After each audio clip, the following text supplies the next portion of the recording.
네, 안녕하세요. 오포입니다. 2022년 6월 9일 오전 11시를 지나가고 있고요. 오늘 현재 비트코인 가격은 3,840만 원을 왔다 갔다 합니다. 네. 어저께부터 3,900, 4천만 원을 도전하는 그림을 보여줬지만 현재로서 약간 아쉬운 가격대를 유지해 주고 있는 것 같고요. 근데 전체적으로 차트를 보면은 그냥 삼각 수렴의 끝자락이 아닐까라고 예상을 해봅니다. 그래서 빠르면 오늘 내일 중으로 어떤 비트코인도 방향성에 관해서 나오지 않을까라는 생각을 해보고요. 그리고 지금 일봉으로 보면요, 밑에 15일선에 대한 지지선을 딱 터치하고 있거든요. 그래서 15일선을 터치해주고 있기 때문에 지금 자리에 지지받고 저는 상승을 예상을 합니다. 오뽀님 항상 생성만 얘기했잖아요 하는데 삼각수렴 이후에 상승 차트 보여요. 그냥 요거 올리면서 51선 일단 올라타야 된다 말씀드렸잖아요. 이렇게 올라타는 그림 자연스럽게 나오지 않을까? 그리고 나서 가지 않을까라는 생각이 듭니다. 일단 MACD 같은 경우는 보시는 것처럼 현재 계속해서 양봉 그려주고 있고요. 그리고 영선까지 MACD 영선까지 얼마 남지 않았습니다. MACD 영선 앞에서 한번 꺾이는 그림은 나올 거예요. 한 번 정도의 조정 나오고 제대로 크게 가는 그림이 나올 수 있기 때문에 이제 얼마 안 남았습니다. 진짜 길어야 2주, 길어야 2주 정도의 패턴으로 보면은 시간상으로는 길어야 2주 정도 보이고요. 2주 안에 비트코인이 나쁘지 않은 움직임 보일 거다. 현재 그걸 볼 수 있는 이유 중에 하나가 뭐가 있냐면 현재 비트 도미넌스가 47.2% 정도 되거든요. 비트 도미넌스가 계속해서 올라가고 있습니다. 비트가 영선을 돌파하는 순간에 비, 비트 흡성이 나올 수도 있거든요. 비트 흡성이란 뭐냐면 비트가 막 가격이 올라가게 되면 알트코인을 가지고 있던 사람들이 알트는 안 올라가고 비트만 올라가니까 알트를 팔고 비트로 넘어갑니다. 그렇게 되면 비트 가격은 계속 올라가고요. 알트 가격은 계속 떨어져요. 그러면서 비트코인의 도미넌스, 비트코인의 점유율이 계속해서 올라가는 현상이거든요. 그런 현상이 나왔을 때 비트를 가지고 있던 사람들이 결국 고점에서 비트를 다 팔고 그 빚들을 판 돈을 알트코인에 다시 다 들어가거든요. 그러면서 알트코인들이 폭등하는 그림. 그런 이런 그 패턴들이 항상 큰 불장 전에는 나왔었습니다. 이번에도 비슷한 그림이 나오는 거 아닐까라는 생각이 조금 드네요. 네, 아무튼 알트코인들도 오늘도 보면은 결국 순환 펌핑, 메탈이라든지 스트라티스라든지 이런 식으로 조금 올라가는데 네, 알트들은 거의 제자리라고 보시면 돼요. 조금씩 조금씩 올라가긴 하는데 크게 올라가도 결국 내려오고 크게 내려가도 결국 올라오고 거의 제자리에서 가격을 유지해주고 있다라고 보시면 될 것 같습니다. 오늘 아침에 비트코인 관련된 모닝 브리핑 네, 잠시 함께 살펴보도록 하죠. 예, 이걸 코인리스에서 제공하고 있는 브리핑이고요. 이 내용 보면은 좀 좋은 내용들이 많은 것 같아요. 일단은 암호화폐 시총에 대해서 좀 살펴봅시다. 네, 시총은요 현재 어저께 대비 약 1.8% 정도 빠졌습니다. 그래서 1조 2,616억이었던 시총이 1조 2,388조로 8억으로 좀 줄어들었고요. 현물 거래량도 많이 줄었죠. 현물 거래량도 줄었고 네, 선물 거래량도 줄은 것을 확인해 볼 수 있습니다. 네, 전체적으로 어저께 시장이죠. 어저께 장세가 그렇게 좋지 않았다는 것을 어제 장세가 그렇게 좋지 않았다는 것을 확인해 볼 수 있고요. 음, 잠시만요.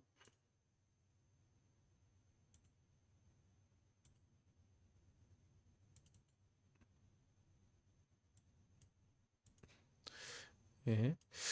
그리고 또 시장 리뷰를 보면요. 네. 비트코인은 이번 주 초 약 3만 1,700달러까지 한동안 랠리를 벌인 후 다시 3만 달러 선으로 미끄러지는 모습을 보였습니다. 특히 비트코인은 3.1% 하락한 3만 100달러 안팎에서 최근 손바뀜을 보이고 있습니다라고 했습니다. 그러니까 3만 달러가 현재 해외 기준으로도 그 변동성의 기준이 되는 것 같아요. 3만 달러에서 손절하는 사람이 있고 매입하는 사람이 있고 현재 비트코인의 해외 가격은요. 얼마냐면요.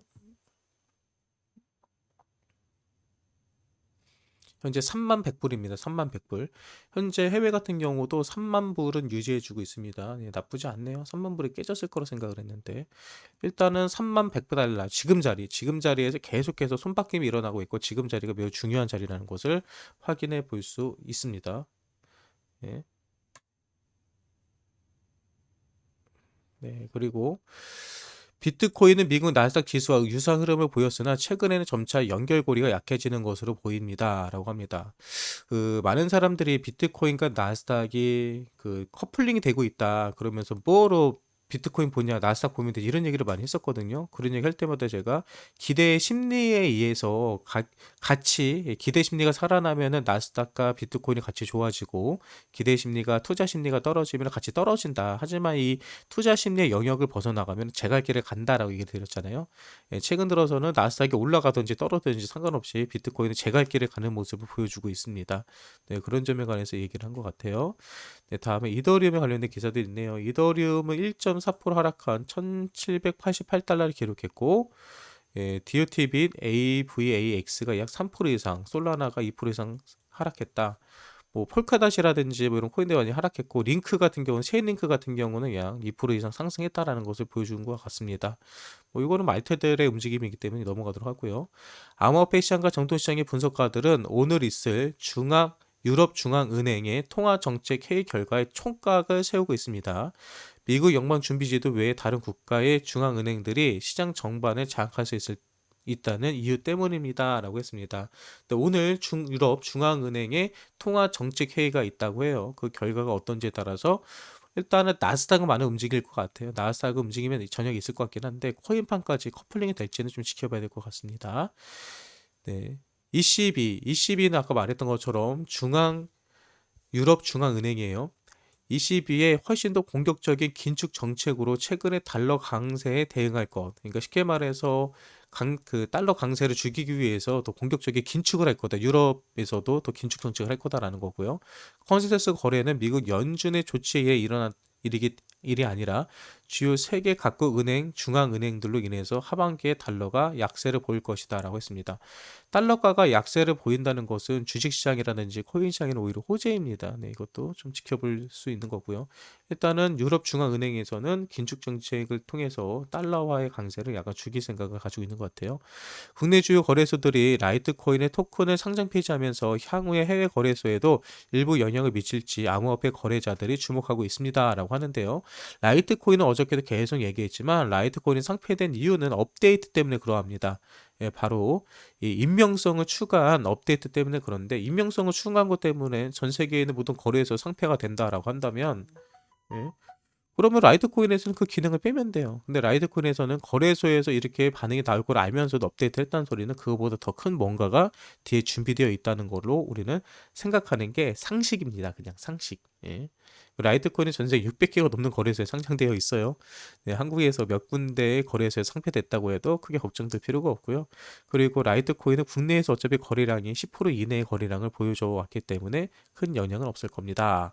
예, 오늘의 호재와 악재 정리가 되어 있는데요. 먼저 이더리움 같은 경우는 테스트넷이 네트워크 병합이 오늘 완료가 된다고 합니다. 예, 그리고 옵티미즘이 공격받아서 200만 개 오티미즘을 손실했다고 하는데요. 뭐 이런 것들은 뭐 우리는 오티미즘을 안 갖고 있으니까 의미가 없는 것 같고요. 우리가 의미 있는 것 때문에 살펴보도록 하죠. 비트코인 채굴 난이도가 1.29% 상향 조정이 되었습니다. 채굴 난이도가 상향됐다는 소리는 쉽게 말해서 제작 원가 우리가 비트코인을 얻게 되는데 드는 비용이 많이 늘어났다는 소리예요. 그 얘기는 채굴업자들의 수익성도 떨어진다는 소리고요. 그로 인해서 비트코인의 가격은 시장에서 오히려 높아질 수 있다는 것을 의미합니다. 에링턴 캐피탈 1억 달러 규모의 문빈 투자 펀드를 출범했습니다. 지금 시장이 안 좋다고 하지만 실제로 코인 시장을 보면요. 여기저기서 크립토 시장에 대한 투자는 계속 일어나고 있고요. 계속해서 투자 유치를 하고 있는 업체들이 많아진다는 것을 확인해 볼 수 있습니다. 네, 그리고 방금 살펴봤던 것을 업비트에서 라이트코인을 상폐시키고 있다. 다시 말하지만 이거는 기술적인 문제가 아니고요. 국내 특근법, 국내에서는 자금 세탁 금지법이 되어 있는데 라이트코인 이번에 업그레이드한 것은 익명성을 가지고 전송할 수 있게끔 한 거죠. 익명성을 가지고 전송을 하게 되는 코인들은 자금 세탁이 사용될 가능성이 있기 때문에 국내 거래소에서는 거래가 못하게 되는 겁니다. 그래서 라이트코인은 이번에 상폐되고 있다고만 보시면 될 것 같습니다. 네, 24시간 등락폭 탑코인, 탑10 코인 있는데요. 네, 뭐 에이다는 역시 아직도 힘이 좋네요. 뭐 이런 코인들이 있다라고 보시면 될 것 같고요. 이더리움 탑10 고래들의 지난 24시간의 자산 변동을 보면요. 뭐 이더리움을 많이 사고 있네요. 이더리움도 많이 사고 있고, 네, 테더도 많이 사고 있고요. 네, 좀 시바이누를 많이 구매했네요. 시바이누에 시바이누의 매집량이 좀 눈에 들어옵니다. 네, 아무튼 뭐 이렇게 변동이 있었다라고 보면 될 것 같고요. 비트코인 기술적 지표를 보시면 지금 비트코인 같은 경우도 일봉으로 보잖아요. 그러면 스토캐스틱으로 보면 가량 매입으로 잡힙니다. 그러니까 매수세가 들어오고 있다는 거예요. 그리고 RSI 같은 경우 현재 44죠. 예, RSI가 44라는 소리는 아직까지도 더 추가적으로 가격이 올라갈 수 있는 여력이 있다는 겁니다. RSI가 한 80까지는 여유 있게 올라갈 수 있다는 거 보면 될 것 같고요. 네, 그리고 그 밖에 뭐 여러 가지 보면은 윌리엄스 같은 경우도 보면 현재 매입 신호를 주고 있고요. 예, 전체적으로 나쁘지 않다. 여기 유학 보면 되죠. 예, 일본으로 보면은 많은 사람들이 매수를 하고 있다. 예, 어저께 가격이 많이 움직였죠. 근데 그 가격 안에서 매수한 사람들이 많다라는 것을 확인해 볼 수 있습니다. 네, 선물 청산 현황을 보도록 할게요. 선물 포지션, 선물 포지션을 보시면은 현재 롱 비율이 66%, 숏 비율이 33%밖에 되지 않습니다. 현재 보시면 숏을 친 사람들은 상당히 적어요. 오른쪽에 있는 거, 요 선 오른쪽에 있는 게 숏을 친 사람들이거든요. 숏의 물량과 롱의 물량, 롱이 훨씬 더 많이 물려 있다. 예, 그리고 롱 물량도 뒤에 많이 물려 있죠. 큰 물량들은요. 예, 앞에 물량은 얼마 남지 않았습니다. 그래서 지금 자리에서는 뭐 롱을 청산하기 위해서 또는 숏을 청산하기 위해서 일부러 가격을 내리거나 올리는 일은 없을 것 같아요. 그냥 시세대로, 이제 시장의 흐름대로 가격이 움직이지 않을까 생각을 합니다. 네, 오늘의 주요 일정을 살펴보도록 하겠습니다. 오늘 새벽 2시에 미국 10년째 국채 입찰이 있었고 이건 지나간 걸로 보이고요. 12시 중국 무역수지 발표가 있습니다. 그리고 2시 30분 프랑스 비농업 부분 고용지수 발표가 있고요. 그리고 이게 중요한 거죠. 오늘 8시 45분입니다. 오늘 한국 시간으로 8시 45분에 유럽 중앙은행의 통화 정책 보고가 있습니다. 네, 요거에 따라서 오늘 좀 저녁에 많은 변동성이 나올 수 있다. 그리고 9시 30분에 신규 실업수당 청구 건수가 나옵니다. 이거를 왜 봐야 되냐면 뭐 현재 고용 지표에 대해서 좀 알아볼 수가 있기 때문에 그러죠. 그리고 오늘의 트윗입니다. 비트코인의 POW는 어느 금융기관의 사이버 보안 시스템보다 안전하다라고 하면서 암호화폐 애널리스트가 얘기를 했는데요. 얘기는 뭐냐면요. 금융기관 같은 경우도 해킹을 당합니다. 뭐 북한이라든지 여기저기 해킹 당해가지고 이출금이 안 되고 막히는 경우 가끔 있었죠. 근데 비트코인의 POW 같은 경우는 채굴이죠. 근데 이것도 엄청나게 그 컴퓨터를 통해서 그래픽 카드를 통해서 또는 채굴기를 통해 가지고 엄청난 연산 작업을 합니다. 그 복잡성이라든지 블록체인 안전성에 관해서 얘기를 하는 것 같아요. 뭐 블록체인이 더 안전하다는 것은 그 누구라도 알고 있는 내용이고요. 아무튼 오늘 오전 비트코인 차트 분석 및 뉴스 브리핑 또 모닝 브리핑은 여기서 마치도록 하고요. 일단 지금 전체적으로 상태 보시는 것처럼 비트코인은 일봉에서 15일선과 7일선 위에서 올라가고 있고요. 조정을 거의 다 받은 상황이기 때문에 나쁘지 않다. 지금 자리에서 더 이상 떨어지거나 하락하는 것은 희박하다라고 보면서 긍정적인 요소로 보시고 투자를 하시면 좋을 것 같습니다. 네, 오늘 오전 분석은 여기서 끝입니다.